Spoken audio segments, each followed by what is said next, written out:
మీరు ఓట్లేస్తే నేను ముఖ్యమంత్రి అయ్యాను, అవునా కాదా?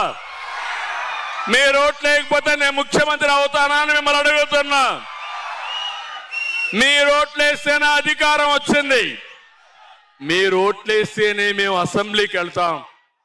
ఓటేయకపోతే ఊర్లో ఉంటాం. రాజకీయ పార్టీకి కానీ ఎవరికి కానీ ఇదే వర్తిస్తుంది, అవునా కాదా? ఒక ముఖ్యమంత్రి పైన అవిశ్వాస తీర్మానం పెట్టాలంటే 10% సభ్యులు ఉండాలి. అప్పుడే ఈ యొక్క నో కాన్ఫిడెన్స్ తీర్మానం పెడతారు. ఇలాంటి సాంప్రదాయాలు ఉన్నాయి ప్రజాస్వామ్యంలో. ఇప్పుడు అంటాడు నాకు ఆ ప్రతిపక్ష హోదా ఇచ్చి తీరాలి. ఇవ్వాలని మిమ్మల్ని అడుగుతున్నా. బెదిరిస్తే ఇవ్వాలని మిమ్మల్ని అడుగుతున్నా. ప్రజాస్వామ్యంలో జరిగే ఏంటని మిమ్మల్ని అడుగుతున్నా.